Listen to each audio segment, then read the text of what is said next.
Riba adalah dosa besar.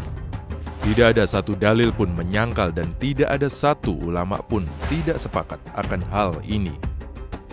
Namun sayangnya praktek ribawi saat ini semakin dianggap biasa. Mulai dari hal kecil seperti membeli peralatan rumah tangga, sampai ke hal-hal besar seperti membeli rumah, kendaraan, hingga membangun usaha. Kondisi ini tentu sangat mengkhawatirkan apabila mengingat Indonesia merupakan negara yang memiliki populasi umat Islam terbesar di dunia.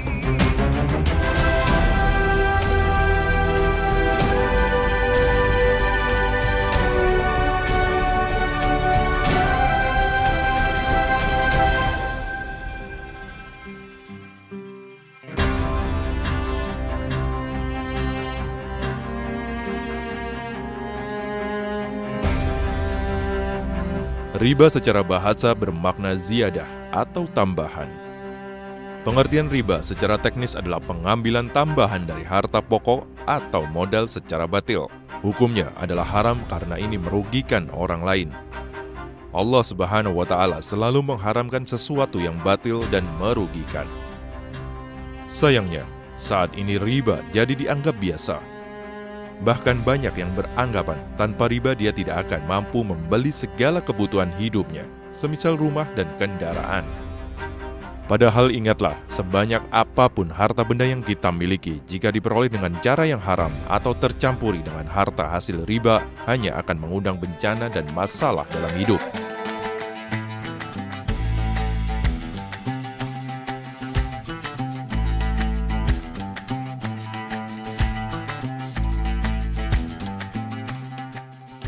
Berikut akibat yang ditimbulkan dari dosa riba. 1. Menjauhkan dari ridha Allah Subhanahu wa Ta'ala. Pada surat Al-Baqarah ayat 276, Allah Azza wa Jalla berfirman, Allah memusnahkan riba dan menyuburkan sedekah, dan Allah tidak menyukai setiap orang yang tetap dalam kekafiran dan selalu berbuat dosa. Quran surat Al-Baqarah ayat 276. 2. Dilaknat Rasulullah Shallallahu Alaihi Wasallam. Hal ini berdasarkan hadis sahih yang artinya dari Jabir radhiyallahu an, ia berkata, Rasulullah Shallallahu Alaihi Wasallam melaknat pemakan riba, pemberi makan riba, dua saksinya dan penulisnya. Dan beliau bersabda, mereka semua sama kedudukannya dalam hal dosa. Diriwayatkan oleh Imam Muslim. 3. Tidak diterima sedekah, infak, dan zakatnya.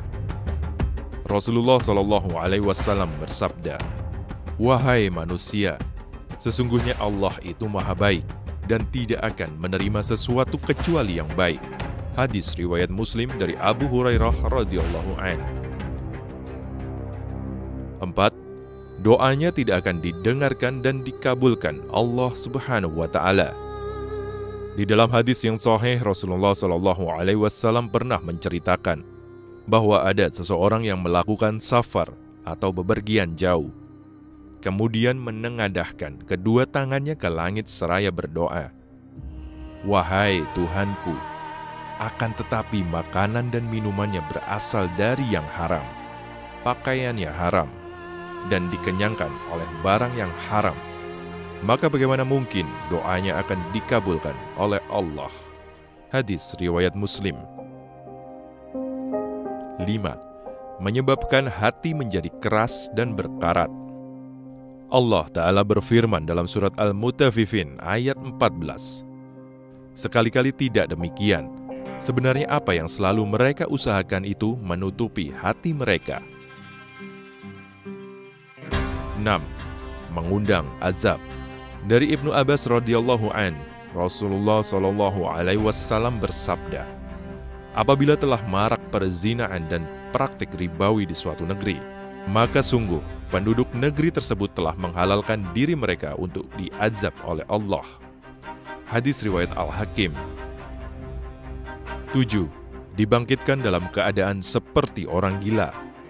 Allah Ta'ala berfirman dalam Quran Surat Al-Baqarah ayat 275 yang artinya, orang-orang yang makan riba tidak dapat berdiri, melainkan seperti berdirinya orang yang kemasukan setan lantaran tekanan penyakit gila.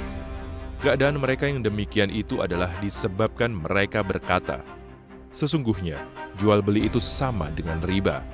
Padahal Allah telah menghalalkan jual beli dan mengharamkan riba. 8. Mendapat siksaan yang teramat pedih di hari kiamat. Rasulullah SAW menceritakan tentang siksaan Allah kepada para pemakan riba, bahwa ia akan berenang di sungai darah, sedangkan di tepi sungai ada seseorang malaikat yang di hadapannya terdapat bebatuan. Setiap kali orang yang berenang dalam sungai darah hendak keluar darinya, lelaki yang berada di pinggir sungai tersebut segera melemparkan bebatuan ke dalam mulut orang tersebut, sehingga ia terdorong kembali ke tengah sungai, dan demikian itu seterusnya. Hadits riwayat Bukhari. 9. Paling ringannya dosa riba seperti dosa seseorang yang menzinai ibu kandungnya sendiri. Hal ini berdasarkan sabda Rasulullah SAW. Riba itu ada 73 pintu dosa. Yang paling ringan adalah semisal dosa seseorang yang menzinai ibu kandungnya sendiri. Hadis riwayat Al-Hakim dan Al-Baihaqi. Itulah tadi beberapa saja dari banyaknya bahaya yang ditimbulkan riba. Semoga Allah Ta'ala melindungi kita semua dari riba dan menganugerahkan kepada kita rezeki yang halal. Amin. Jangan lupa like, subscribe, dan nyalakan tanda loncengnya untuk selalu update video dari Pelita Kalbu.